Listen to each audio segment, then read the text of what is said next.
shows. Oh That yeah, kind of thing. Blondies, Yep. New York, when it was called New York, New York. I cannot tell New you how many York, club name New changes that York. place have been through, man. Yeah, you're a little older than me though, so I'm 49. So Ah, I see you're a there. few years older than me. So my experience might be a little different than yours. Oh yeah, probably is. I got a lot. I can name many experiences at the Ritz, New York City Club, Harpo's, and all those Oh, spots there. I used to love the City Club. City Club was a fun time. All right, did you go around the 1990s when I was like that was when I was involved in there a lot of times there. I was there a lot in 95 to 97. Mm. And I was going there Those were myself. my years. You may remember a No, guy. dude, can I be honest with you, Yeah. Dr. Earl? I Yeah. think I remember seeing you there. Oh yeah. Hmm. You stand out, so you're a presence. Yeah. Yeah. I know. I remember a couple of people from Ohio came over there to check it out, and one of the gal pals that was hanging out there, she was like, "Oh my God, you are so beautiful," and like a lot of, and then later on, her friend expressed an interest in me, and also her other friend expressed an interest in me as well. There, that was around the following, I believe it was around 1996. There. So Yeah, briefly, we I used to go did. there. That was an after hours place. More after the bar, we would go there. Yeah, I see it because it was open at about 4 a.m. there. Yeah. You remember Ascension UK? Mm-hmm. No. Oh man, I remember Lee. She used to she opened up. It was like a gothic coffee house. I used to enjoy there. Me and Nancy, God bless her, you know, God rest her Nancy soul. Pelosi. No, hell, dog. Oh, Somebody feed her to the sharks. The sharks would die of poison. Right. Anyways, we used to go, me and Nancy, God rest her soul, we used to go and hang out there a lot of times. DJ Laura would spin her good tunes there and all that good stuff there. I know Igor from Canada would spin as well there. He was like a Right. resident Saturday night DJ there. And Ah. Lee closed down the place there so she could move to Ireland. And that dream never came forth. So she closed down a perfectly good venue for nothing. I know you like a lot more of the dark mix, the dark mix music, but did you ever see DJ Godfather in live in DJ, Detroit? I've heard of DJ Godfather. He was one of those ghetto tech type of DJs. Yeah, but he was from Detroit though. He was Yeah. one of the originators. Oh, you remember a DJ named Ryan Richards? I think I do. Yeah, because he did this thing called it was a techno set he did late night on a top 40 station that I listened to on the way back from the Emerald Theater called The Dark Side, and it was like easy download. And I asked him this possibly download it for me, but at the time I didn't have a computer when I was living in Richmond at that time in that state, and it was like Yeah. it was it was a pretty good stuff. I tried to find it on YouTube, here and there. Are you And it's live? like, are we live? On what channel? Mine. And I believe Wiros is starting his pretty soon there. Then your channel only gets like 2 views. Yeah, who cares? He'll get views later on when we're done. So, What's up, Dr. Earl? What's up? how you doing, man? Arknolia, you there, man? Yeah. Good, Oh, glad to All hear right. that. How you doing? I gotta Arnolia? go, guys. We'll talk to you later. Okay, Yeah, have a bye-bye. good one. Have a good one, Extreme. And Extreme Chap has left the building there, waiting Wait, for so you YR guys to are get doing a on here. rock show? Come on. Yeah, we're doing a music show, Music Maniacs. We're live right now. Ah. What's wrong? And RP just left. What the hell, dude? Well, I was going to say it's clear that we're not doing dramas. I'm here. All right. Well, probably later on tonight there'll be some drama, definitely for Shizzle there. And we're waiting for YR to get back on the call here.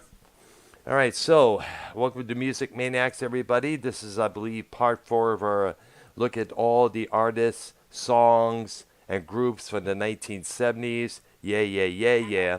And we're waiting for YR, as I mentioned, to get back on the call here. And who's got a radio I'm playing in here. the back? Oh, there you are, Keith. There you are. Yes. Let me guess. You're at the venue, right? Yes. Which one this time? Is that Park Chat? Yeah. Extreme Action Park. Oh yeah, I think you've been there many times, if I'm correct, right? Yeah. Good. Right. Let's see what time it is. It's All right, 7. I'm about to go walk around the parking lot. All right there. Now, did you bring a phone charger this time?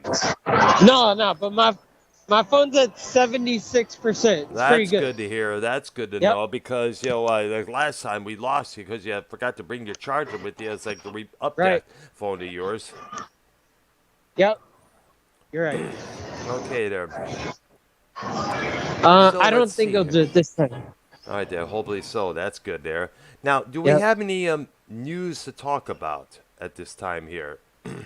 Nah, Wire didn't send me anything. Okay, let me. I got blabbered off right now. What's going on here? Yeah, so Wire is not even home right now. He's Right. at a hockey game. Oh Or wow. he's about to be at a Interesting there. That's interesting. Yep. Up here? Not in Texas. That's where I am. Oh, so you're yeah. not far from each other. Nice. Yep. Mm-hmm.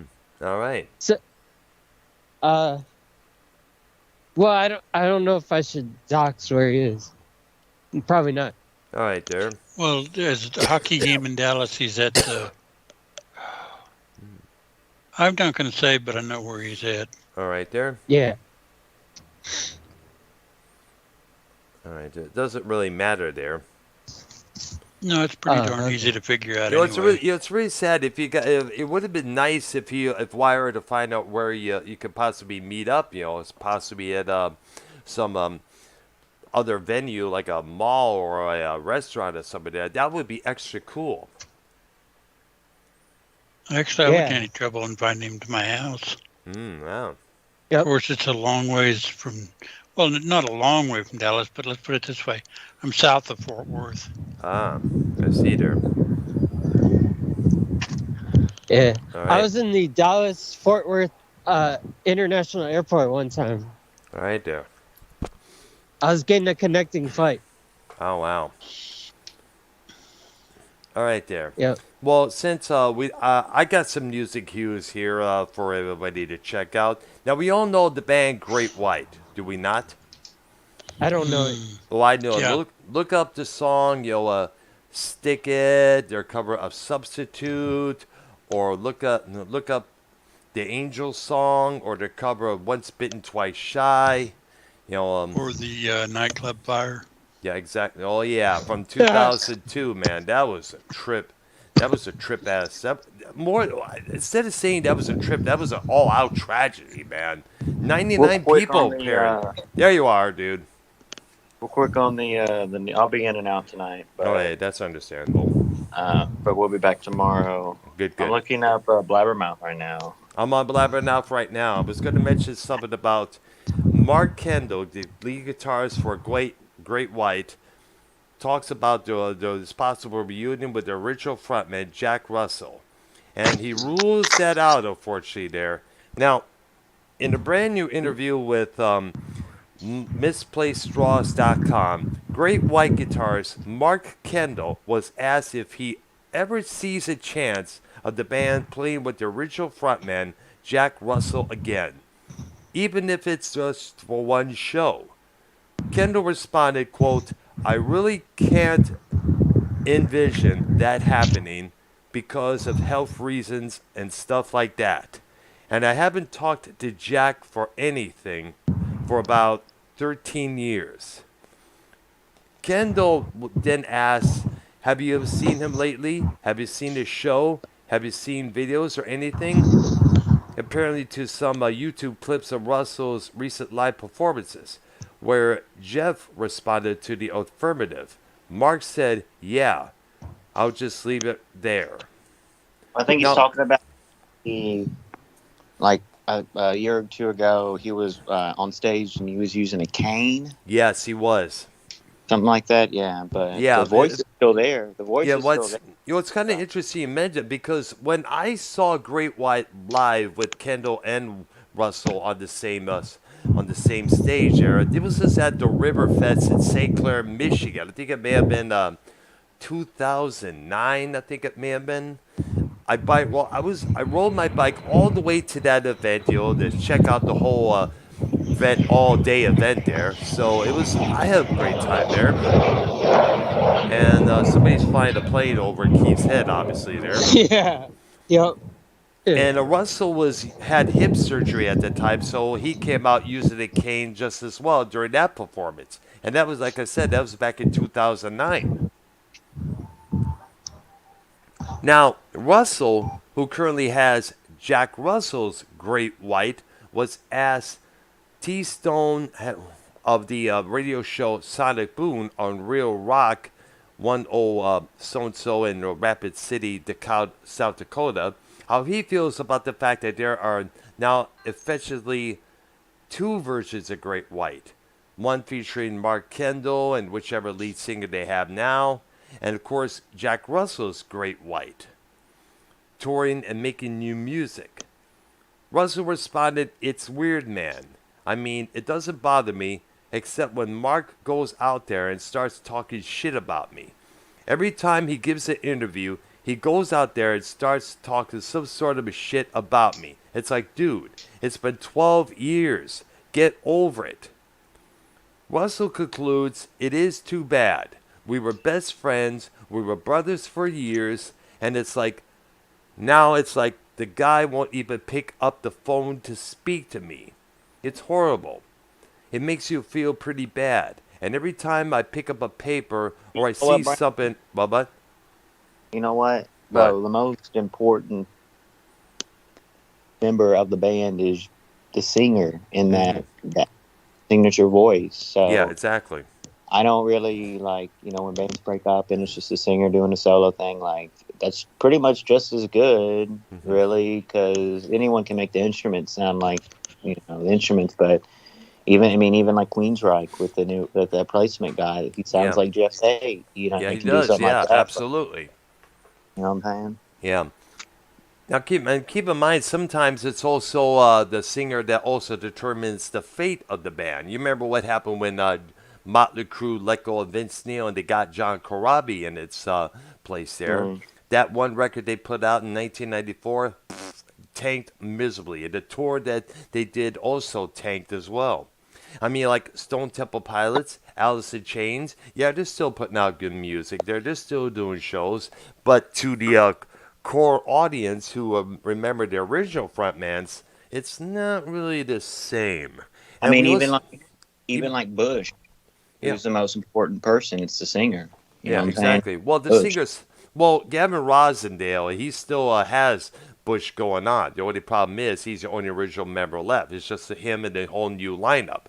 And we also cannot there forget. was an article I saw that the drummer from a couple years ago was suing. Really? Yeah, I heard about that. We should probably, interesting you should mention that. We should probably, that's included on one of the topics here. I'm looking to find that right now here. Yeah, I'm looking at it right now. What's the name of that? That you're... Okay. Yo, Yo, RP, what up? It's not Jacob it, man. Osprey, how you doing? It's not wrong, man. what's up? Hey, Are the what's up, Stars still? Are the Stars? Does anybody know if the Stars are still playing at American Airlines Center? Yeah, they are. I'm not sure, Arknolia. They'll be on TV. What is that? What is that event? What is that?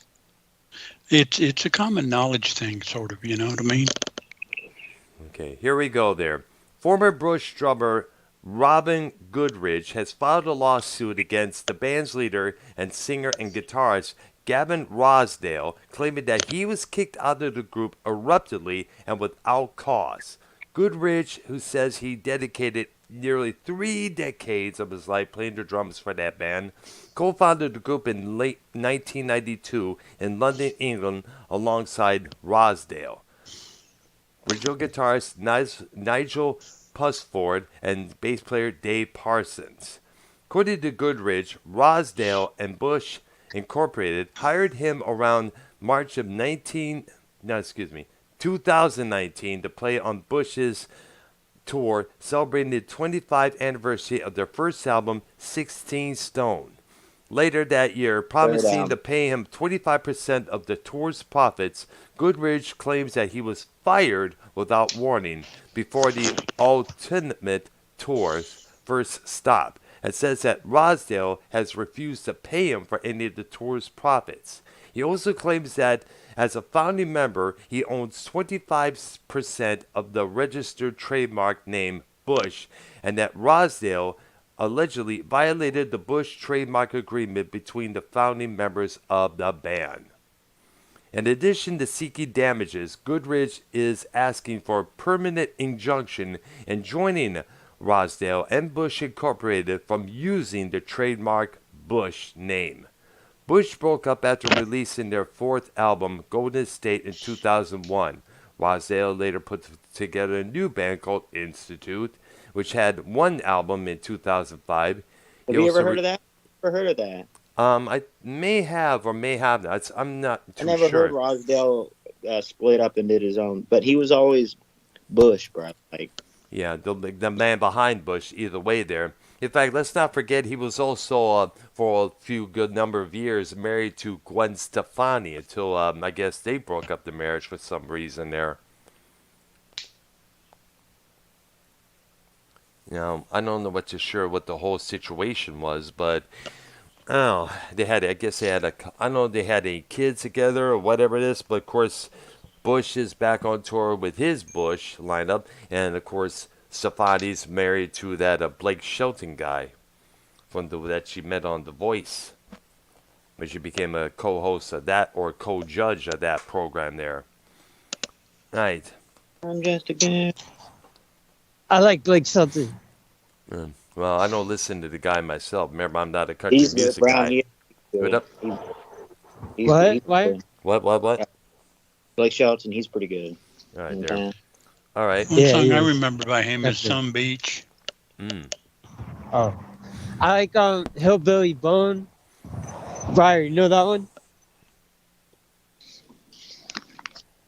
Oh, never mind. Oh, well. I think Wyer's busy right now. There he is. I think he Go did ahead. another one about something about getting drunk and clothes coming off or something like that. Oh, shit. It kind of reminds me of that Jimmy Buffett song, Let's Get Drunk and Screw. Now, who hasn't done that? Me, I've never gotten drunk before, ever. Never tried alcohol. Well, I tried alcohol twice, but I spit it out both times. Really? Wow. Yeah. Really? I remember one time back in 2012, when I was moved back to Detroit, my girlfriend at that time, the neighbors, I think I told this story here. I forgot what it was, but they poured it into a coffee cup all the way up there, and then I just drank it all down, and it was like, wow, dude. And one of the first things I wanted to do was go into the bedroom and do my girlfriend, who was doing something in there, just all night, but she wasn't interested, so I ended up walking down Jefferson Avenue with a 2-liter of Mountain Dew in my hand, singing songs like ranging from Born to Be Wild to Blessed Be Thy Name. Were you listening to the songs or just like singing them? I was singing along with them while listening to a different music on my cassette Walkman. But yet, despite me being buzzed the way I was able to keep my composure. Just I could keep my mouth shut. Yeah, that sounds cool. I think if you got high and did the same, kind of the same thing, you'd be walking, but the songs would be in your head. You wouldn't be saying them out loud. You just have really strong in your head instead of singing them out loud. Well, in this case, I was singing out different songs while listening to a different band on my Walkman there. So yeah, okay. That pretty much sums it up right there, man. And plus, right. Now what's kind of funny is that this was in the industrial part, or what remains of the industrial part of Jefferson Avenue, where we had all the docks and all the industrial plants, which closed down the place where the Babalo boat used to reside at that time. You know, I went to. It's kind of like ruins now, but you know what? It was you know, whenever I listen to that album, I think it's called, it's by Razan de Tier, ambient artist out of Sweden there. Oh yeah, I forgot the name of the. Let me look up that album. But it was an album title I forgot, but it's somewhere on my MP3. I should probably look it up there during the conversation later on, because I used to listen to that record a lot of times when I would walk around that area at nighttime there. All right, so are we ready to continue our discussion of the 70s there, guys? Yes. Yeah. Good, I'm ready as well there. Figure I share that kind of story there for everybody out there. All right, so. Okay, go ahead. No, go ahead there, Ark. I was going to say the next guy on my extensive list is Paul Simon, Oh. who used to be a member of the Simon and Garfunkel in the 60s and broke out on his own. Quite a few hits. Really? A lot of hits. Yeah, I remember 50 Ways to Leave Your Lover was one of them. Yep. I think, I'm not too sure whichever other hits, other than that one there, that's pretty much. You Can Call Me Al, the video with Chevy Chase. Yeah, that was in 86, by the way, Mayor, and that album made a. Well, I was just naming his hits. I know, yeah. I remember that. I'm talking about the 70s. I know some of his 80s hits, like Boy in the Bubble, as well as, Me and Julio Down by the Schoolyard was the 70s. Oh, yeah, I see there. Yeah, I remember that one there. I think somebody made a video on that song, I guess it was. It was an updated video, I guess you could say. And One Man Sitting on Another Man's Floor. Hmm. In the 70s, I did own a massage parlor. Oh, I see. So you responded to Jedi Knight in my chat there. Yes. Yep. I see there. Yeah. And also, by the way, we cannot forget Late in the Evening. That was a big hit around that time. It even been close to 1980 when that record came out. One Trick Pony. Right. And let's not also forget he was, for a good number of years, married to Carrie Fisher. Rest in peace. Wasn't he also married to that singer from... Edith Brickell? Yeah. They're still together, by the way, there. It's like, I want to know what happened to him and Art Garfunkel. They don't really talk that much no more, for somebody I understand there. They have done reunion shows and tours now and then, but, it's like, are they still friends, or did they have a bitter breakup, or what? I don't know. It's something you can probably read somewhere. Okay. Next one I got is another cover artist. I don't think she did anything original. Maybe a couple.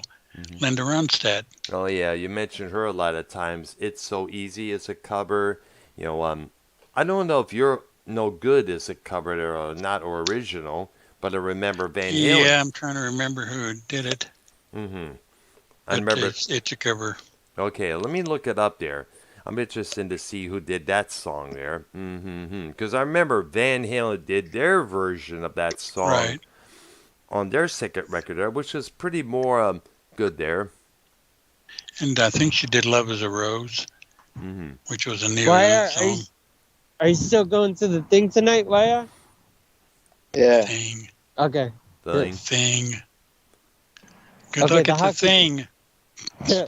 Or in this case, as Alex Payne used to call it, No More Ting. Actually, I kind of wished I had a list of Linda Ronstadt songs, because there's a lot of good ones. Didn't the Eagles be in her band, or was that someone different? Yeah, it was. They were her backup band for a number of years there. I guess when they first started. When they first started, and they decided to go do their own thing. Now, the song "You're No Good" was written by a Texas-born songwriter named Clint Ballard Jr. It was whose songs have been heard on 10 million records, including "The Game of Love," the night which he wrote in 1965, and of course, "You're No Good." He died on December 25th, 3rd at his home in Denton, Texas in January 2009. Yeah. And of course, as I mentioned, Van Halen covered You're No Good, and that's the first opening track from their second record, Van Halen 2. It's pretty good. And the song was credited to Holland Dozier Holland, the trio responsible for writing many of the Supremes' biggest hits. And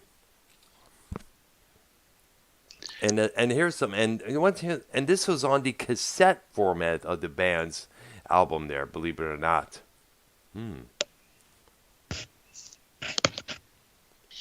Okay, next band I got is I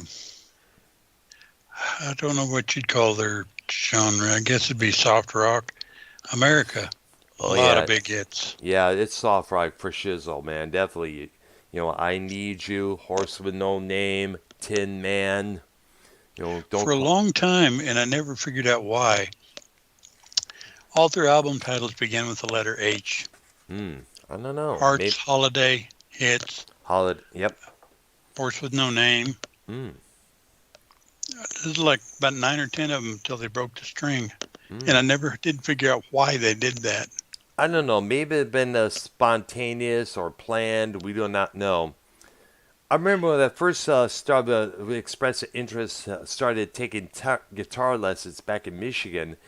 One of the things that I was given was a learning book on learning how to play the songs from America, including some of the songs we mentioned there. Tin Man. Sister Golden Hair. Yep, that was a big one there. Ventura Highway, you know. That's where Jesse Ventura got his name from.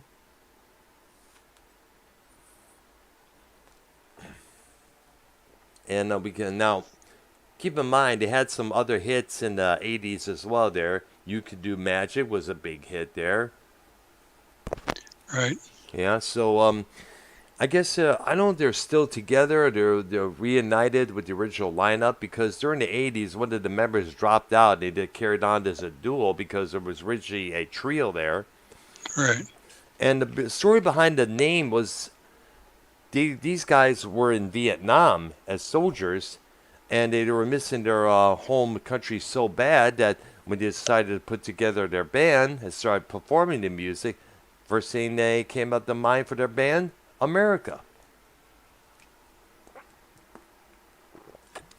There you go. Next one I got is an AOR band. Had a lot of hits, but they're well known for their album cuts too. Styx. Oh my gosh. And they're still together, just without Dennis C. Young, unfortunately. Yeah.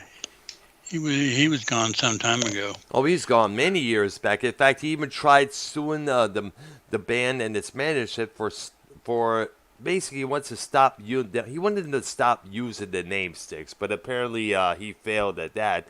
So now he does solo performances of his own there. I think he even released an album of Broadway songs there, if I'm correct there.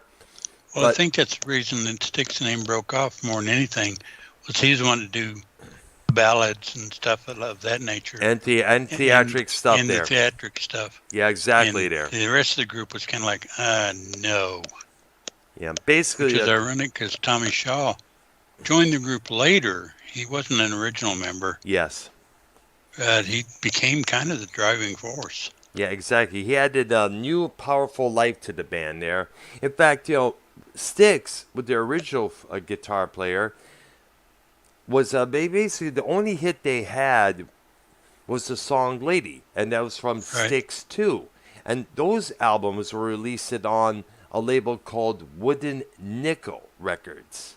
Yeah, there were 3 of them. Yeah, 3 of them. And then they were signed to a big major label, and they got Tommy Shaw into the group there, replacing the original lead guitarist, and that's when things took off.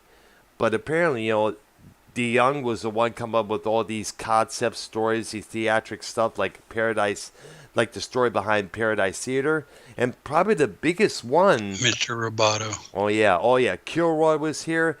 That was a concept album about the banning of rock and roll. Yep. That came out in 1983, and wouldn't you know? There's actually a lot of good songs on that album. Yeah, but that's true there. Like High Time was a good one. Don't Let It End was pretty good. Mr. Roboto found his new life, as you know. Found new. Thanks for being. Yeah, I'm getting tongue tied here. Mr. Roboto got new life thanks to being in that one commercial there. And when the song gets hit, when that commercial takes off, the song featured in it is going to definitely take off as well there. I mean, look at that. Yeah, there was another song in that album I liked real well too by Dennis Young. Mm-hmm. When he's playing the preacher. Yeah, you mean James Young?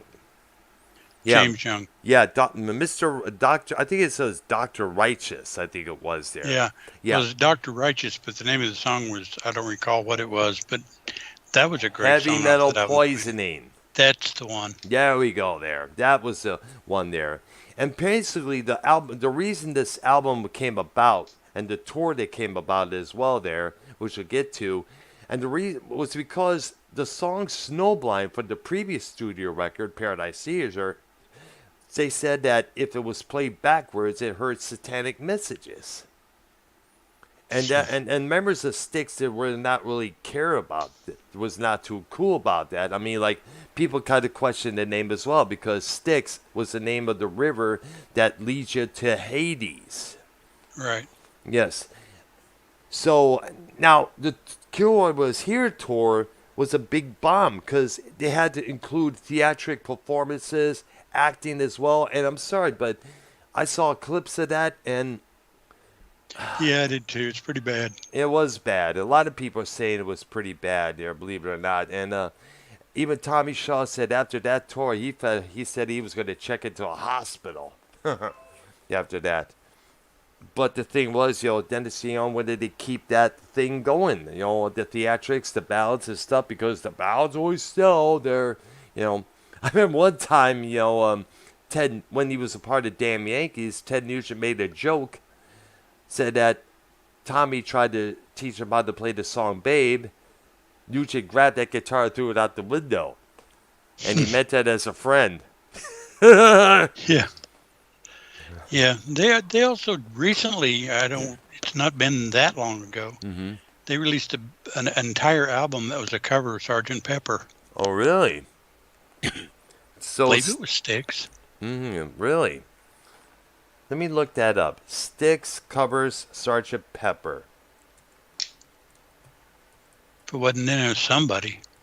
Somebody there. I'm going to see what we got here. If it wasn't Styx, it was probably Cheap Trick. Maybe. Were you talking to me, Dr. No, we're talking about something else there. Let's see. Oh. No, but did you say for me to look it up or no? No, he's looking it up. No, I'm looking it up right now. Let's see here. Cheap Trick. Did we already mention Cheap Trick in our list there? Yeah, if we didn't, we will again. All right, there. All right. Let's see what we got here. Watch Cheap Trick cover the entirety of Sgt. Pepper's Lonely Hearts Club Band. Sgt. Pepper Live. It's a performance by Cheap Trick with a full orchestra released in 2009. It commemorates the 42nd missing blah, blah, blah there. I knew it was either Styx or Cheap Trick, but I couldn't remember which one. It was definitely Cheap Trick there who covered Sgt. Pepper's. But then again, who can blame them? Sgt. Pepper is an excellent album. In fact, I'm planning on going bike riding tomorrow when I wake up, and guess what I'm going to be listening to? Yup. Okay, next group on my extensive 80s, 70s list is The Doors, because they released some albums in the 80s. Yeah. You mean LA Woman? Wait a minute, in the 80s? 70s. 70s, yeah, I was going to say, yeah. LA Woman came out in 1970 there, and there were two albums that came out after Jim Morrison's death with Ray Manzarek on vocals. And sadly... Well, one of them was, but the other one was Other People. All right. Other Voices, I think, was Ray Manzarek, and I don't recall the name of the other album. I have Full it. Circle. Full Circle. Yeah, Full Circle. It was done without Jim Morrison. He just said it was about featuring other people on there as well. I got to look that up there. One of them does. Okay, I'm looking it up. right now. Actually, there's a song in other voices called Tightrope Ride that's Hmm. pretty good. But the rest of it's, well, it's Morrison less, so, you know. Right there. Let's see here. Oh, yeah, the 2 albums without Jim Morrison. Let me look it up here. Is it coming up there? Give it about a couple minutes here. And to be honest, I'm guessing. I'm not real sure. Okay, I got this article up here about there. There were the 2 albums released by the Doors following the death of Jim Morrison, widely forgotten and rarely mentioned by fans or band members themselves. The Doors did not disband when Morrison died. In fact, the surviving trio of Robbie Krieger, Ray Manzarek, and John Densmore recorded 2 studio albums following Morrison's passing. That were widely. I want to say. Hmm? I want to say no to Jedi Knight. The answer is no. What did he say? Let me look it up there. Okay. Keith, has Wire ever asked you to paint him naked like the Titanic Jeez. scene? Are you kidding me? Oh, geez. Jedi Knight, dude. It's like, what the hell, dog? I'm glad you're in my chapel. What the? Oh, dude. Hey, if you're on Skype, Jedi, come in and join the call, man.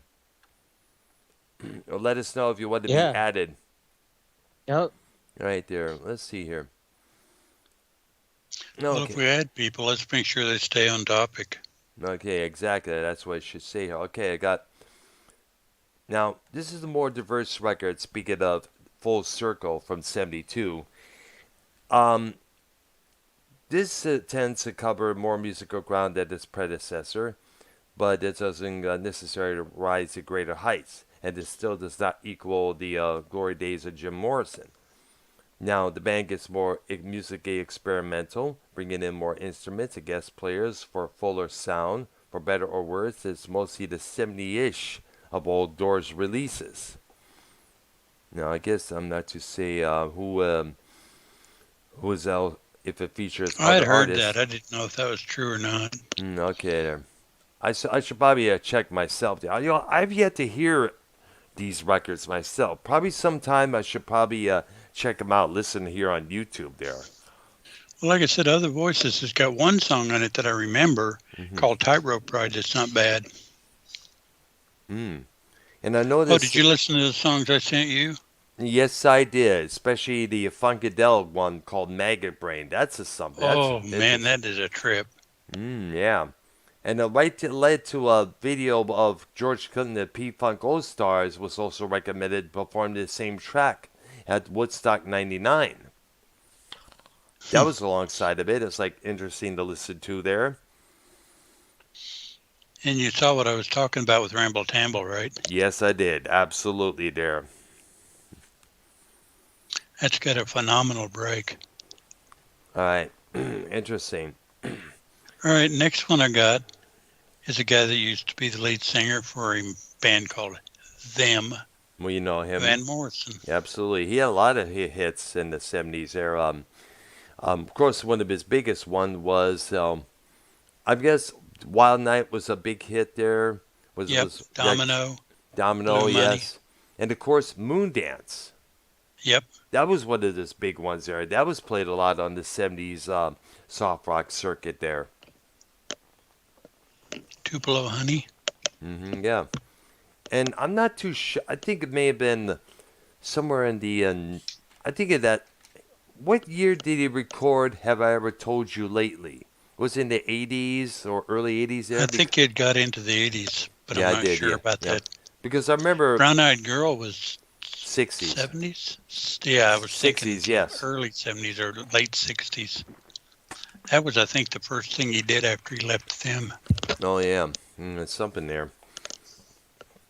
And I guess he's... I used to like that song a lot. Brown Eyed Girl. It's a good song. Yeah. And it still gets played a lot. I remember there was this... back around 2004... I was checking out a place called the Beach Grill, which was a restaurant and resort in the St. Clair Shores, Michigan. I rolled my bike up there a couple times there to hang out on the Sunday afternoon, see what's going on, and they had this one reggae group called The Basics, and one of the songs they covered was, of course, Brown Eyed Girl, a reggae version of that one. Hmm. So, That's cool. yeah. So, who else, Ark, do we have on the list there? Okay, next one I show on the list, but I think most of her good stuff was in the 80s, Blondie. Oh, wow. Remember, Blondie had a couple albums back in the 70s there, and this was... Yeah. Sorry there. This was later towards the last 2 years of the 1970s. And we also remember the big hit in 1979, Heart of Glass, which was a big dance hit. Yep. Yeah. I think Rapture came out in the 80s, didn't it? Yeah, it came out in 1981 there. Keith would like that song.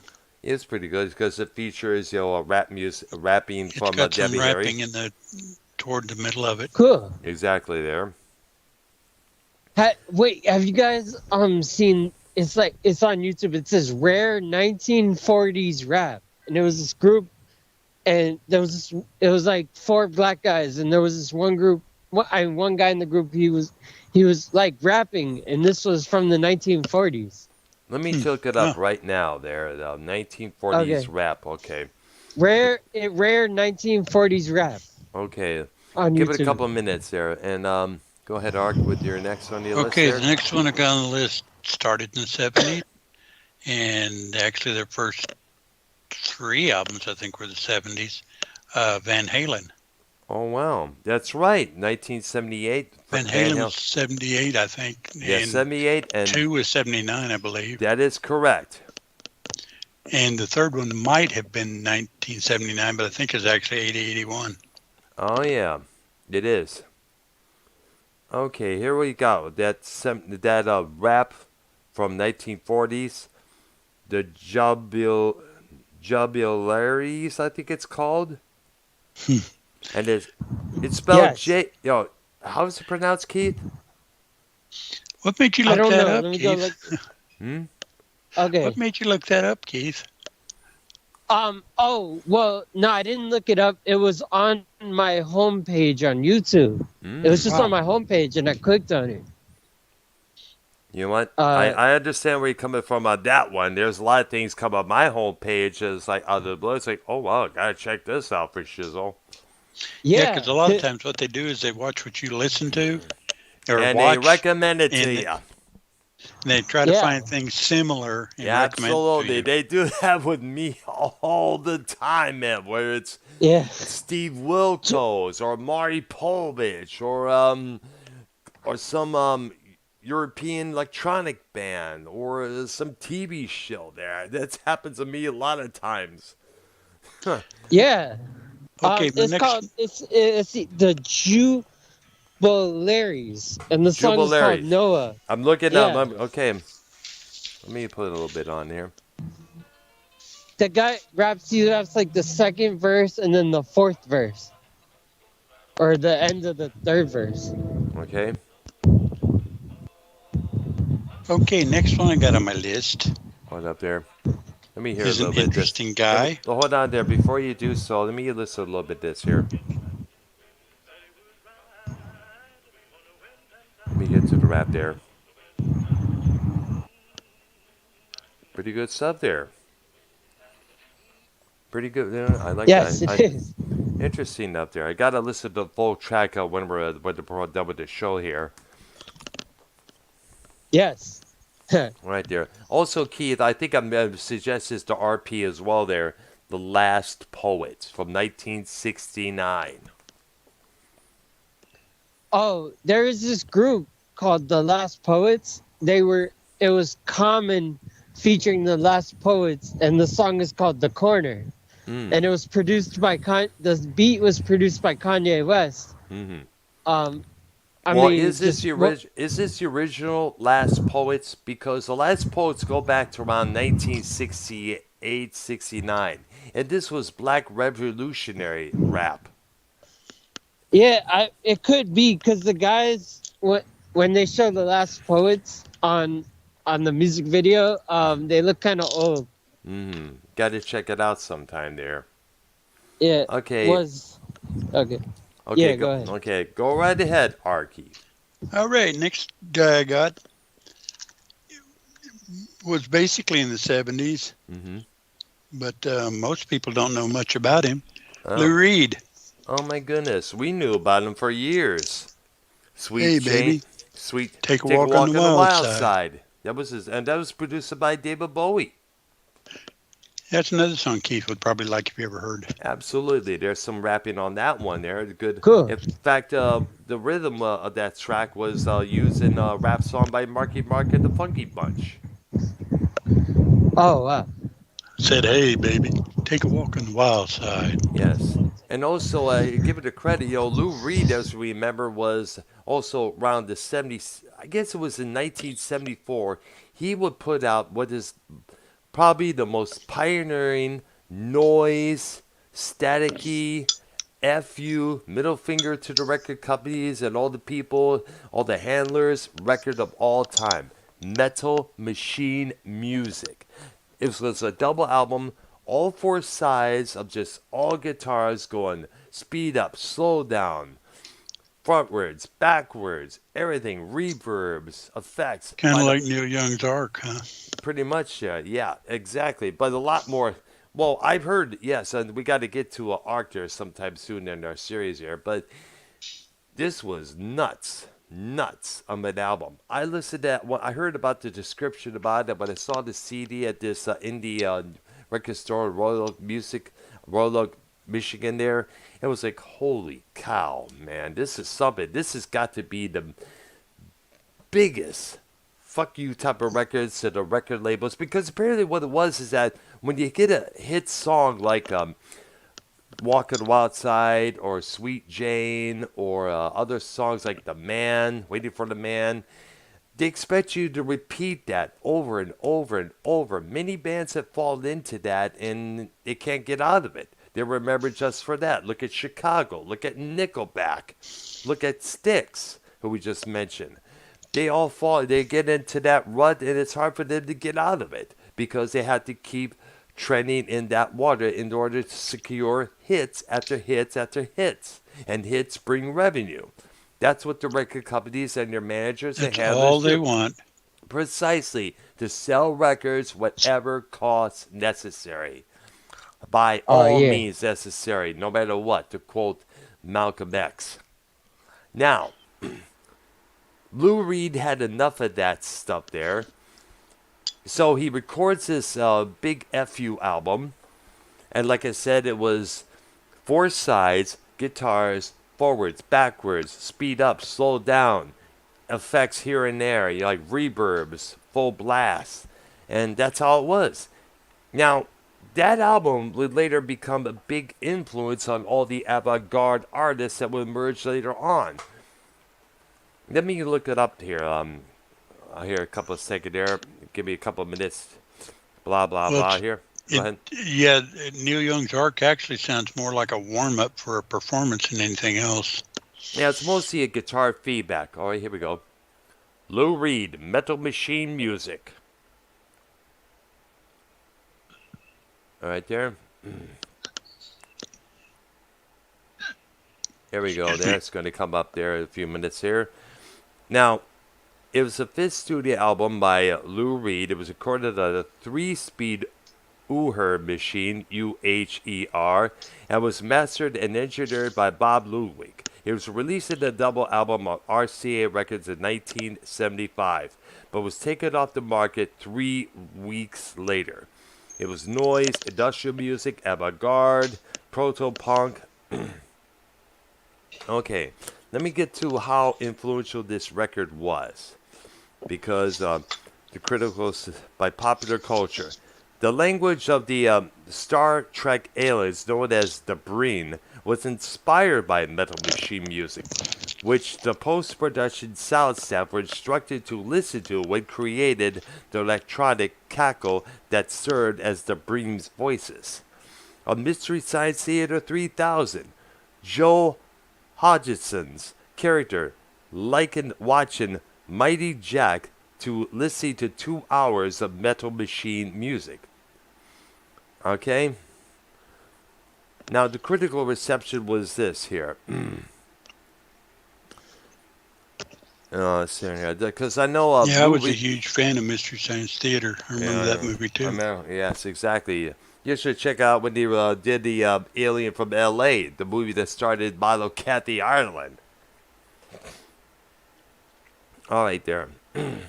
Q Magazine called it the list of 10 terrible records by great artists.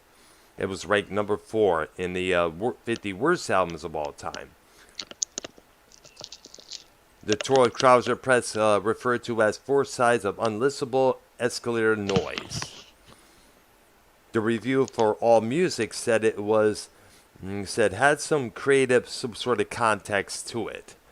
Metal Machine music hasn't gotten more user-friendly with time. It's not supposed to be. Now, Lester Bangs, one of the more famed rock critics, wrote of Metal Machine music as classical music. It adds nothing to a genre and may be well depleted. As rock and roll is its interesting garage electronic rock and roll. It's a statement. It's great. As a giant FU, it shows integrity, a sick, twisted, dunce-down, perverted, psychopathic integrity, but integrity nevertheless. Wow. And you know what? I'm not disagreeing. It was a massive, Flipbird. It was a flip off to all the managers and such there who want to continue the same stuff over and over. Needless to say.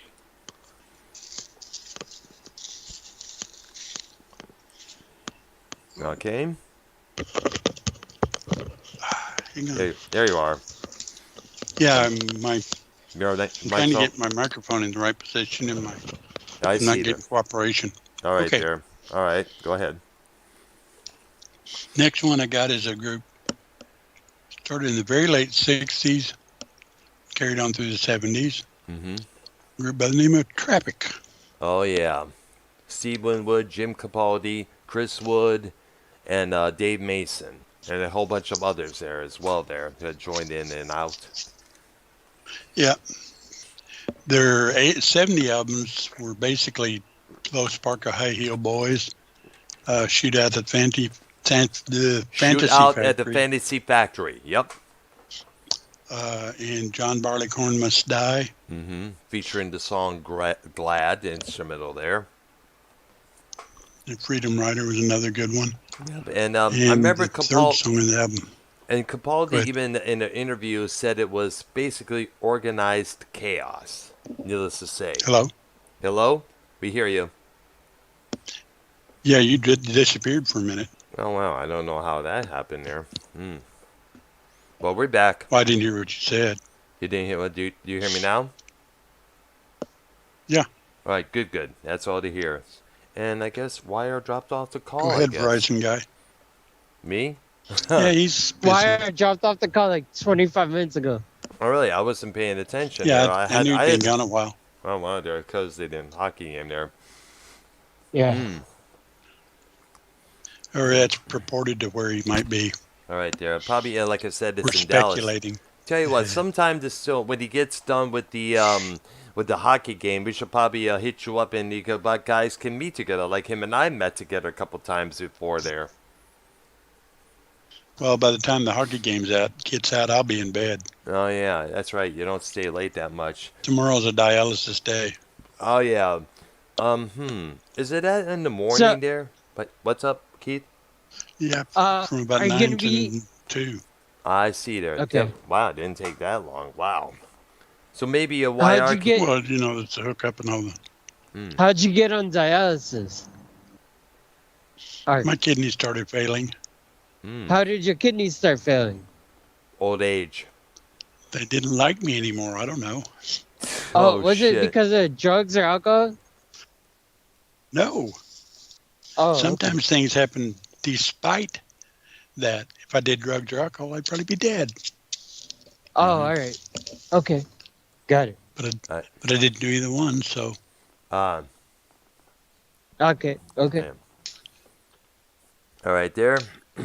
Okay, go ahead, Art. Next one on my list is a guy that converted to Islam, Cat Stevens. Cat Stevens. Yep, now known that he was later known as Yusuf Islam, and now he just goes by the name Yusuf. In fact, He's over in one of those. He's over there in one of those countries teaching. Yeah, I don't know if he still makes music now. I don't know which one. I know. It's just one of those, whether it's Jordan, Saudi Arabia, Afghanistan, or whichever there. If I had my choice, he would have should have gone with Christianity. Well, yeah, but yeah, that's way better than he had Muslim. some great stuff. The album Catch Bullet 4, I think, came out in the 70s. Was a great album. Wild World, Father and Son. I cannot count how many times Wild World was covered when you think about it there. Morning Has Broken. Mm-hmm. Peace Train. Mm-hmm. And some of those records are being reissued and remastered as deluxe box sets there. I think we're in the age now. And on the Catch Bullet Forward were two, I guess you'd call them deep cuts that were actually very good songs that should have been played more. Boy with a Moon and a Star on His Head and Angel Sea. I know. Those are both great songs. I know. Maybe I ought to send them to you. All right, good. You should probably definitely do so. I'm interesting to hear because we don't hear much. We only hear usually the names, but we don't hear much of the music. Remember, I was a wee kid around that time there, and we didn't really have access to radio. If you go to my Patreon and I happen to cover some of these people, you hear a piece of the music. Yes, we got it. Yeah, everybody out there listening, sign up for ARC's Patreon. It's patreon.com/Arknolia. You get a whole bunch of interesting different content on there, ranging from music, movies, television, sports, pro wrestling, you name it. All the memories, all the discussions that Mr. Ark here has provided here. Definitely sign up for whichever, what's it, a tier that you use, by the way? Tier 1 or Tier 2 or whichever it was? For how much a month? Tier 1 is $3. Tier 2 is $5. Tier 3 is $10. Tier 4 is $25, but that one gets you a chance to host with me on a show.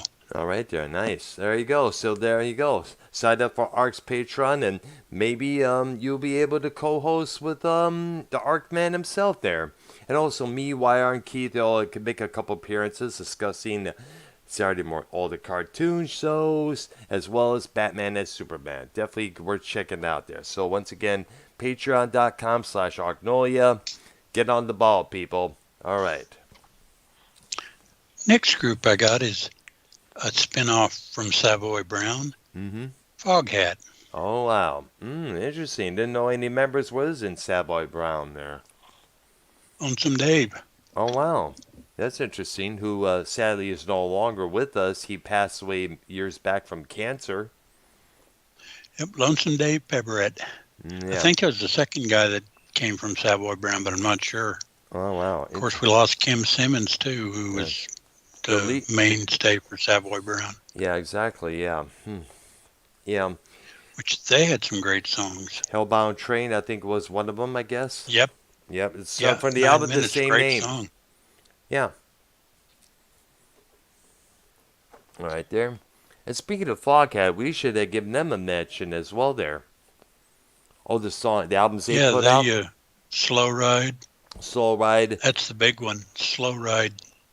Take It Easy. Take It Easy, which I guess found its way back to popularity thanks to that Jim Carrey thing he did at the MTV Movie Awards there. He dresses up as a hippie, came out there, he mentioned, I'm going to listen to Foghat, and all the people there watching that program decided to start picking up Foghat albums. So thanks to Jim Carrey, Foghat got himself back into the mainstream for a while there. They had some good stuff. Rock and Roll Outlaws. Yep, there. And let's not forget Stone Blue, which is a badass tune there. Right. Dreamer.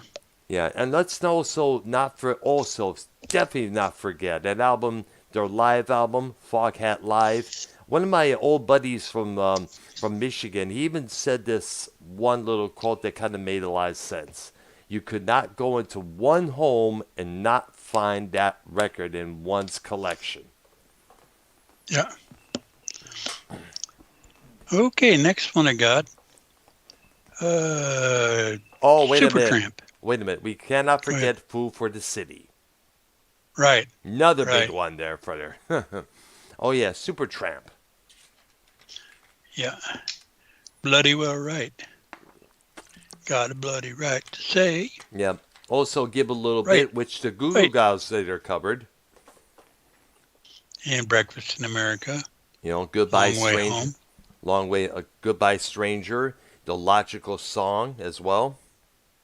Actually, it was Take the Long Way Home. Take the Long Way Home. My bad. No, I said that wrong Go ahead. first. Okay, there. Because I know that was, we also, I think they had an album called Crisis, What Crisis, which kind of was a funny Right. cover there when you look at it there. Yeah, guy sitting in a Dump.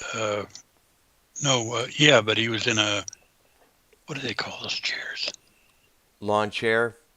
Lawn chair. Yes, He was lawn sitting in chair. a lawn chair under That's- an umbrella in a dump. Yep, exactly. Kind of one of the funny things here. It kind of reminds me of an album cover that Joe Walsh put out in the 80s called There Goes the Neighborhood. He's out there with one of those poses, and he's in a army tank and on army camouflage as well there. And the next group, in my mind, was actually two different groups, but it was the same group. Mm-hmm. Well, two of the members were Genesis. Mm-hmm. You had the Peter Gabriel years, then you had the Phil Collins years. Yeah, exactly, yeah. Peter Gabriel years are largely progressive, and I guess a lot of that started in the late 60s, early 70s. Yes. And then Gabriel decides to leave in around 74, 75. He started his solo career, and for other reasons, other reasons that should be mentioned as well. And they were go ahead. It's interesting because the first two or three albums they did with Phil Collins followed the same line that they were doing with Peter Gabriel. They were very proggy and that kind of thing. And then all of a sudden they decided, we want hits. And they started producing hits. Yeah, exactly. And the first big hit they had was called, the Follow You, Follow Me. And that's when they were cut down as a trio after Steve Hackett left the group. In fact, the name of that album is Then There Were Three. Mm-hmm, exactly. Implicating that there was now a trio. Yeah, and they did one or two songs on that album that were still in the prog vein, Down and Out. Mm-hmm. And I can't remember any of those at the top of my head. And then Follow You, Follow Me hit, and they decided, let's do more of this. And they started doing Misunderstanding. like Invisible Touch and things. Yeah. Yes. Invisible Touch, things in that. Yeah. Into Deep, of course, Mama, That's All, Yeah.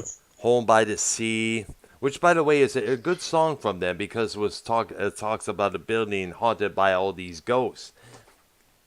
Yep. Very good song.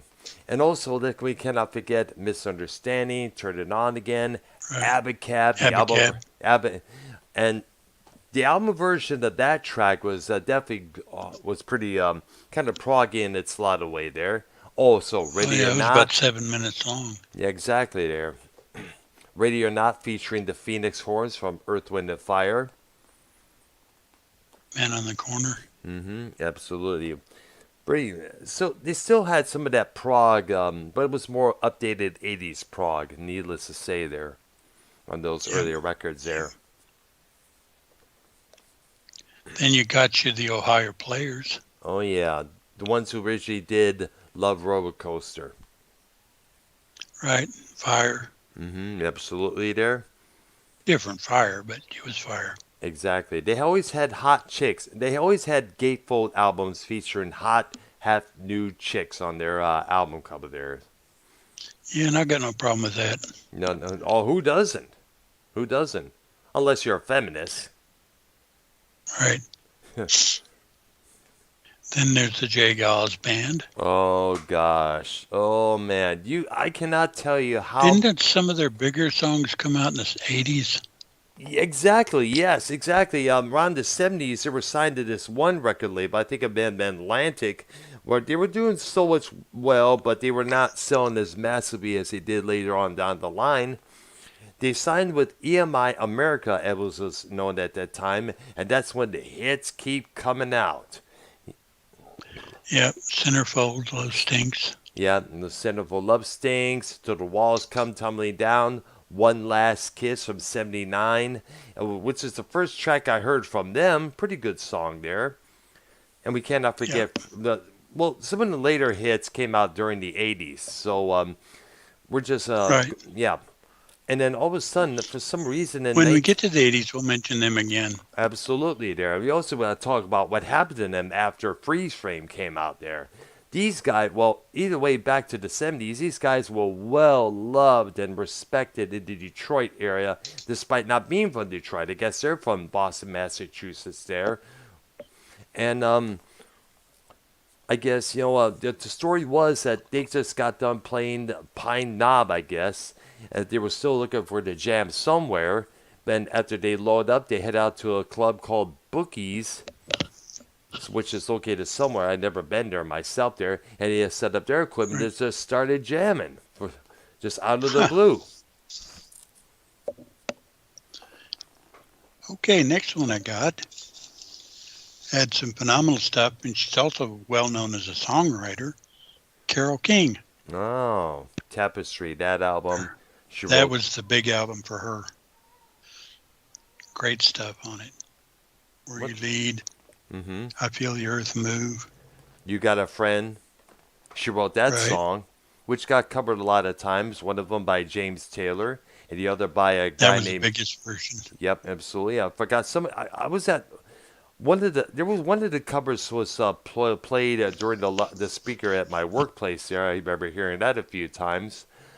I don't know who was doing it, but it was pretty much close to the original when you think about it there. There was also a funky beat version of that song by a guy named Michael Cooper, who was a singer for the band called Confunction.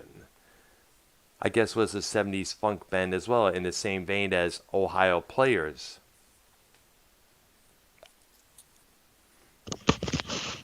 Yeah.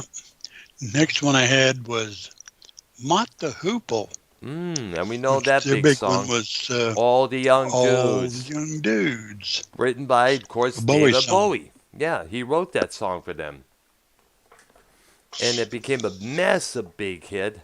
And you know what? I don't know, for some reason, from what my dad told me, Ian Hunter, the frontman of that band, thought that he could do and make anything in the world, and he would later depart from the group.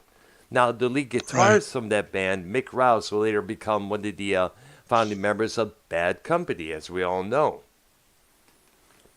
Now, keep in mind, other than that Bowie song, they also had another big hit called Once Bitten, Twice Shy, which, of course, Great White, who we mentioned earlier, covered on their later albums.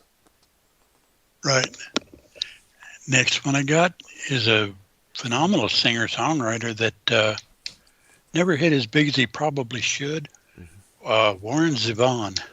Yeah, I know. When this big Werewolves in London. We know that song. That often gets played at Halloween season. That's for sure, along with the Monster Mash.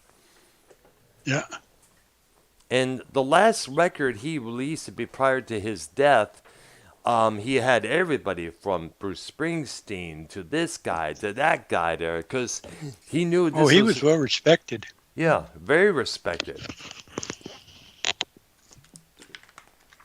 And I guess this guy had a reputation for writing satirical songs, I guess it was. Funny, but it was kind of serious, but it was also satire in a lot of ways there. If I'm correct. Yeah, I was trying to remember the name of some of them. Yeah, so am I. Lawyers in Love. Lawyers. No, that was Jackson Browne. Oh, you're right. Yeah, Lawyers in Love. Was it? There was another one about lawyers, but I can't remember what it was that Warren Zevon did. I see there. I'll I think definitely. it's Lawyers, Guns, and Money, maybe. And let me look it up. Warren Zevon. Give it a couple of minutes here. I'm on the computer here. I'm ready to set up the phone. Blah, blah, blah here. Give it a couple. Come on, come on, come on, come on, come on. Here we go, here we go, here we go, here we go, here we go. All right there. Let's see. What's it called? Lawyers, Guns, and Money. Let me look at. I found That's it. it. That's what There it said. we go.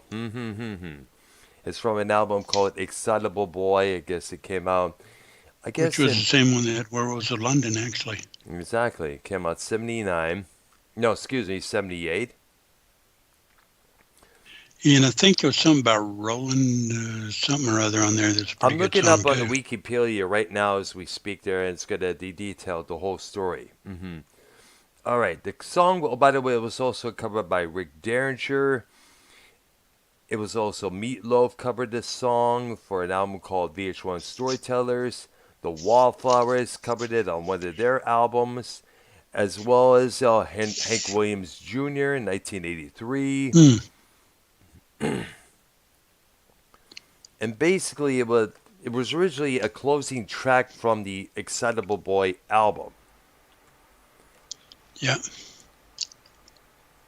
And also, it's been in popular culture terms. It has lent its title to a light-hearted radio program that the Melbourne Community radio station, which looked at the legal, what's that word, friend to me, or whatever it's called. It's spelled Fraternization.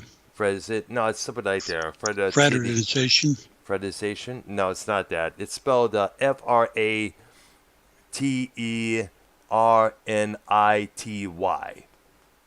Fraternity. Oh, there you go. Fraternity the City. The program started in 1985 and ran for 70 years, hosted by the duo known as Donahue and Stevenson.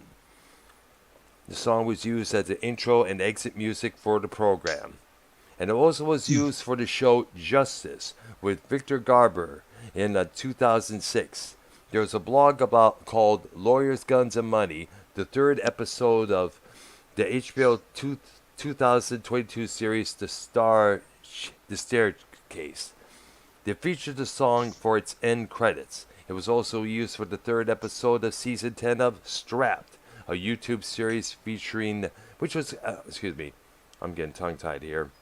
I'm going faster than I should. A YouTube series created by No Laying Up, when Neil the Kid and Phil Big Randy broke bad, blew through the budget, and broke the C-suite to shove it respectively. All right, there.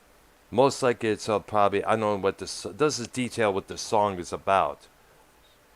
Just I've heard it, but I don't remember it. All right, there. It's just only went to the covers, the versions of that song, and in the popular culture references. That's about it. Wasn't there another? Do you have the album list? Of Warren Zevon? Well, the Excitable Boy. You know what? I should probably look it up right now. It doesn't matter. No, well, I was going to look up the whole album. There was a third song in there that was rolling something, but I don't remember exactly what it was. Tell you what, I'll look it up there as you continue, man. Okay, next guy I got left us recently, Jeff Beck. Oh, yeah. He had a lot of great stuff in the 70s. Yes. Didn't Truth come out in the early 70s, or was it the late 60s? I'm not too sure Truth and myself. Beckola? Beckel, I'm not too sure myself there. But I know one of the tracks I think I mentioned was a pretty interesting track to listen to. He also had out the album called Wired. And let's not forget his an album he did with the Jan Hammer Group featuring Traffic Jam. Well, Wired had Jan Hammer playing on Blue Wind. Oh, yeah, exactly. Now, Jan Hammer, as we know, would later go on to Recorded 2 albums with Journey guitarist Neil Sean, including the hit song No More Lies. That was a big radio hit around 82, 83. And we also cannot forget his biggest contribution, the theme for Miami Vice, the TV series. Which actually we covered that one too. Yes, we did, yes.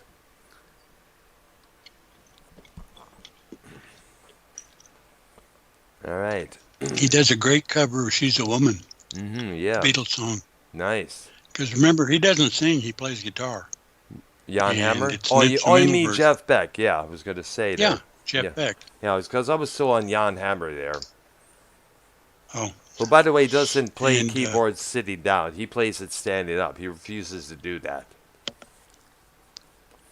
well, a lot of the good ones do that. Rick Wakeman, Yep. Keith Emerson. Yep. Yeah, if you ever seen Keith Emerson live, he does a lot more than just stand there. Exactly. Look it up on YouTube, people. Keyboard solo by Keith Emerson. Believe me, you will be pretty damn well amazed about this guy, man. Play what he played and do the things he does while he's playing. Exactly there. Precisely. All right, there. So I looked up the Excitable Boy album by Mr. Warren Zevon, who we just mentioned. We have Werewolves of Is there a London. song in there called? Yeah, is there a song in there called Roland something or other? Let me see here. View one plus more there. Give it a couple of minutes here. It does that all the time to load up there. All right. Let's see here. Now, Of course, Excitable Boy itself is a good song. okay, there. Let me look up the Wikipedia there. Thank goodness for that. Get a couple of minutes here. Now, this album, as I mentioned, came out in 1978. Track listing, side 1, has Johnny Strikes Up the Band, Roland the Headless Thompson Gunner, Excitable Boy, That's Werewolves on it. Excitable Boy. Which one? The Roland? No, Roland the Headless Thompson Gunner. There we go. That's an interesting song. All right, there. And it also has the 2 ones that we mentioned, Werewolves of London and Lawyers, Guns, and Money. And also had bonus tracks in the 2007 reissue. I Need a Truck, the alternative version of Werewolves of London, Tools, Blues, and Frozen Notes. All right. Next one actually died early 70s. Janis Joplin. Oh, yeah. Pearl, that album with, that's right. And that was her Me and Bobby nickname. McGee. That's right. Written by Chris Christopherson. Yeah. And you know what, it's kind of funny is that apparently she made this comment that really kind of like sums it up how a performer is. You make love to 1,000 people on stage almost every night, and you go home alone. Yeah. Yeah. And apparently the Rose movie, which starred Bette Midler, was apparently based on Janis Joplin, her life. Yeah. Janis Joplin was from Texas. I don't recall the name of the city. Port Arthur, I think. I am. Yeah, I could tell by her the way she would speak and the way she would talk at times and the way she would sing. Well, I'm essentially a Texas native, but I don't have the accent for some reason. No, I was never. Unfortunately, I was never a Texas native. Remember, I'm a Michiganer. So, Right. in fact, in fact, you may remember when I first called in on Joe Cronin's show, he thought I was rich. He thought, basically, he thought I was from Canada because of the way I speak. Well, you're close. Yeah, but We then were again, close. well, remember, I lived in a state that was next door to Canada, so that's obvious Right. the reason why there. All right, so shall we continue? You lived in the Mitten, right? You know what? You Yeah, lived in the Mitten. Yep, Mitten. Michigan State. Yep, the state of Michigan, I meant to say. My bad. Yeah, But, but one part of Michigan looks like a mitten, and the other part's just kind of like a. some of that. That's the Upper Pointing. Peninsula. Yeah, it's kind of like pointing to the mitten or whatever. Yeah, exactly. There, it's Next like. one I got on my list, you're going to spend a little time with, I bet. Mm-hmm. A group by the name of King Crimson. Oh fuck yeah! I loved King. I said this many times before. King Crimson was one of the big reasons why I picked up the guitar again. I was fascinated by the sounds. I was fascinated with the mellotron that was being used in some of those early records. I was fascinated with how different each record sounds. Of course, each record had a different lineup there, basically ranging from Yeah, they pretty much change lineups per record. exactly there. We're ranging from John Wetton, Boz Burrell, Bill Bruford, Ian Wallace, Michael Giles, Greg Lake, everybody, David Cross, all those guys that were on those earlier records. I was a big fan of this, more the 70s King Crimson than some of the 80s there. Though the 80s King Crimson was pretty damn good as well there, but I guess a couple years back, when the King Crimson came together with their seventh lineup featuring 3 drummers, a 7-man unit they got now, they started going back to the earlier material like Easy Money or The Talking Drum or even 21st Century Schizoid Man, a song that they rarely played live when you think about it there, since they came back in 1981. Yeah. And then you had some of the songs on the Wake Up Poseidon that were good. Oh, Lizard. I love Circus. Oh man, the song Circus we're speaking of, that was. Oh, yeah. Yeah. And Pictures of a City. Oh yeah, damn That good. was a good song. Good song is just as well there. Cadence and Cascade. There is an alternative Happy version. Family. Happy Family, which by the way is about the breakup of the Beatles that occurred earlier that year, 1970. Yeah. Then you had Cat Food. Which was released as a single, which is also from the second record in the Wake Up of Poseidon. And the funny thing about King Crimson is that their first 4 albums were just the image in the back and front. If you wanted to get the lyrics and the full credits and details, you had to go to the gatefold to do so. They did this for the first 4 albums. In fact, by the way, in fact, here's some. Those albums, along with the 4th and 5th Led Zeppelin albums, are the reason why I went for my thumbnails on my music streams, shows like these, or drama shows with YR and the Boys, is why I have just the image right there. Yep. On both thumbnails of my videos. It's my live shows, I should say there. I want to recreate that fascination. That just the image. I liked Discipline and Indiscipline too. Yeah, pretty much. Yeah, pretty good. Now, yeah, that bit, but I think it's Indiscipline where he talks about he had this thing. Yep. And he saw this thing and he looked at it and he liked it. Yeah, absolutely. Like there. Yeah, that was in '81 with Adrian Belew. I always wondered what that thing was that he was referring to. Yeah, they never did tell us. Exactly. That's one of those little songs that leaves a question mark above your noggin there. And I guess Thelahut Genesi is the name of it.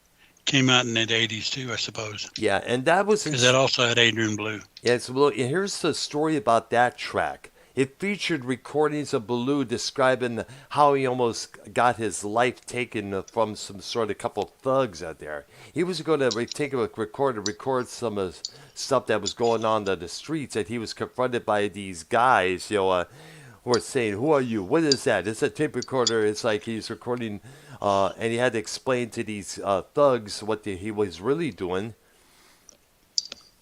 And he was like, it's a dangerous place out there throughout the whole talking process of that song. The song, basically, he almost lost his life during the making of that record because we're trying to get those recordings down.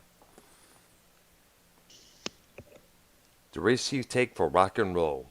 Oh boy. Okay. Next one I got, Blue Oyster Cult. There we go. One of the rock. Now their first album.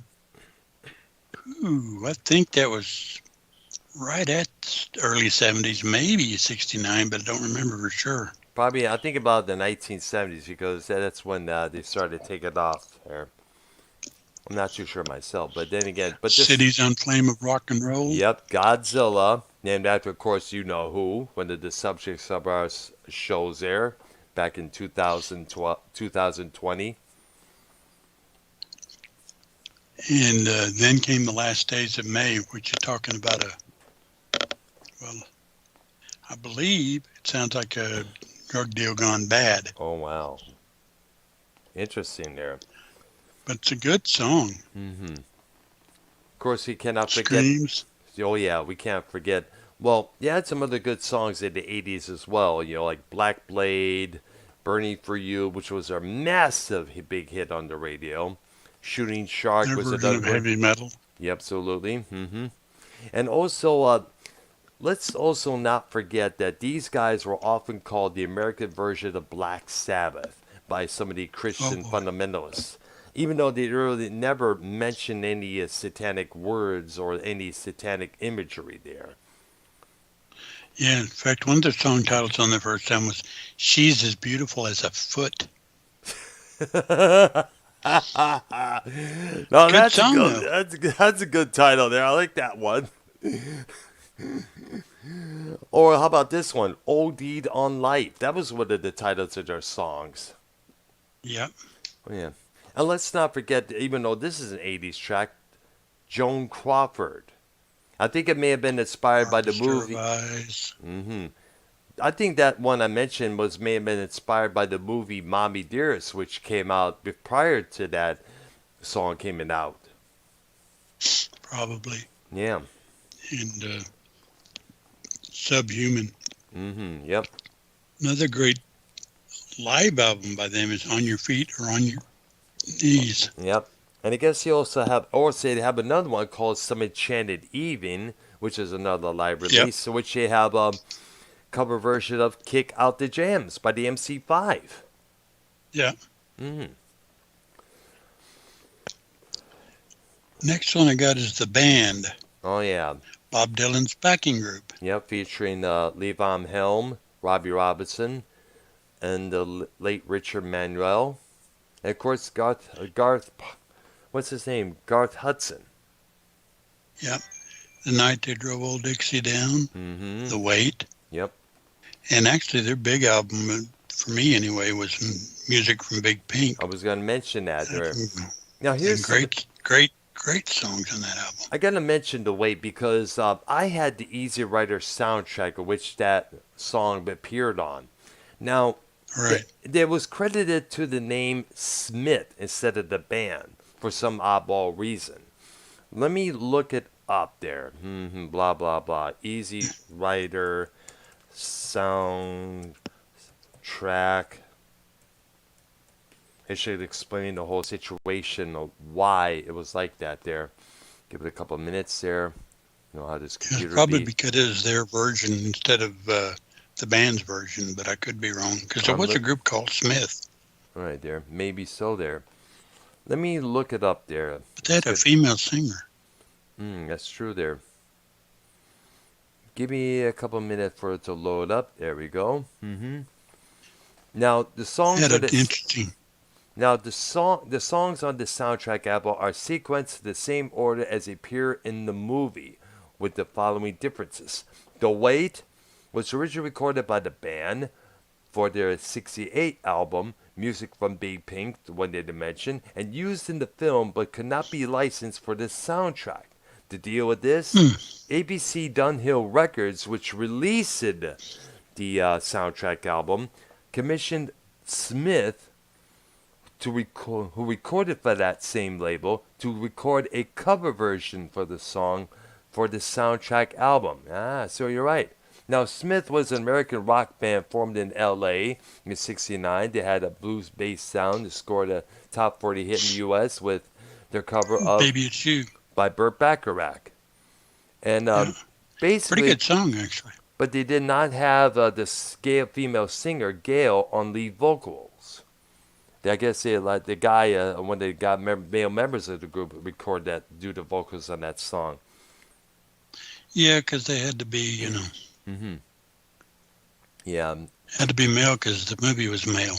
absolutely. There, I guess mostly male, and we know the two stars emerged from that: Peter Fonda and the late great Dennis Hopper. Yeah. It's a pretty good movie. I saw it a couple of times. Cult classic it is. No doubt about that. All right. So what time is it right now? It's about 8:17 here. Oh, yeah, it's about time for us to go on to part 5, because boy, do I have some good ones coming up. Which will be part 5 will be tomorrow evening at 7 p.m. same time here, Eastern time. Where now is Keith still here? But he's muted. Keith, unmute yourself, dude. Say something to us. Here. There you I'm are. still here. All right. Yes. So you haven't said. I know. Me and Ark have been doing the most of the talking tell- there. Mm-hmm. Yeah, Tell the audience that you learned stuff. Yeah.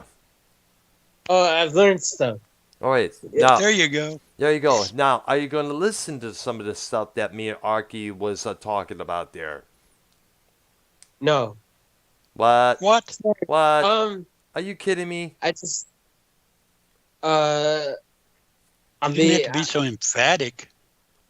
Keith, one of these Oh. days, one of these days, going to duct tape you to one of your chairs. Going to put some earbuds into your earlobes there. We're going to crank up some BOC, and you're going to like it. You're going to enjoy it till you vomit. Okay, man?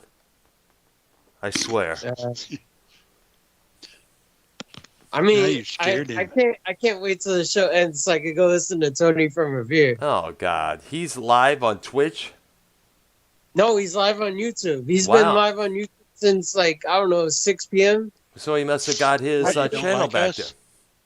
Yes, and he got all his subscribers back magically. Oh wow! Oh wow! Wow! Like That's he, just, came back and he had like 19 subscribers, oh wow! and then last night he started getting all his subscribers back. So now he's back to like 953 subscribers or something. All right, there. Oh, That's something. Positive. I'll see. Yep.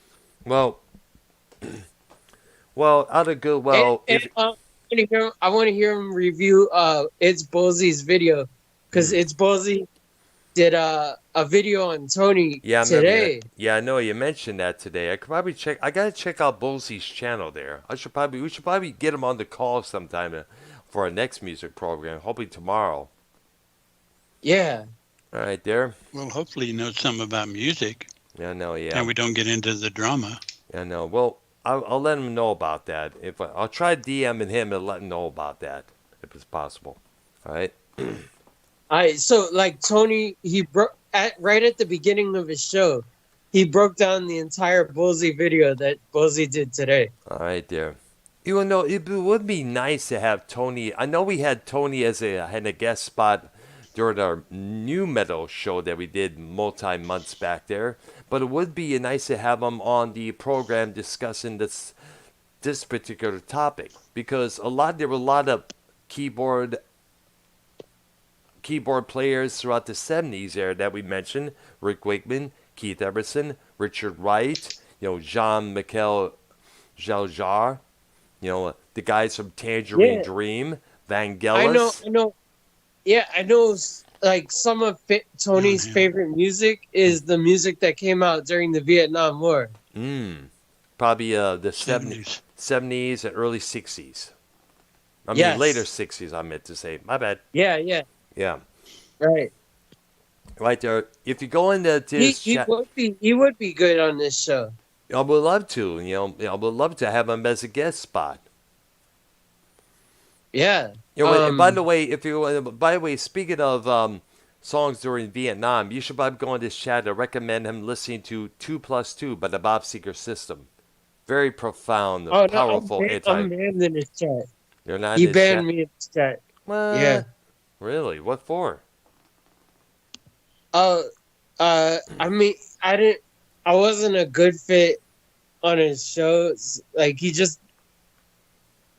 and then he's in the FIC community, and he doesn't want me. I think like he's protecting me from the FIC community. The fake community or the prison No, community. FIC. FIC. Yep. Fic The community. I see the fic. And this, incarcerated community. oh, so the prison community is he's calling it. Yes. You should probably call that the prison community there. Well, TV State Rose says the FIC community. The fic. You know, we're talking fic. FIK, right? FIC. FIC. Formerly Okay. incarcerated. Okay, gotcha. All right there. All right there. So we'll pick it up tomorrow night there. And same time, 7 p.m. Eastern time. And hopefully we could get more YR on the program there. Oh yeah, Wire said he'll definitely be here tomorrow All right, night. good. For That's the good. All right, Cool. gotcha. Good. We all. And we do also welcome suggestions, comments, questions, concern, ideas as well there, and call-ins, just as long as they're not a troll bag. You know, we will see you guys Stay tomorrow on night. topic. Exactly there. That's all we request. Yeah. All right?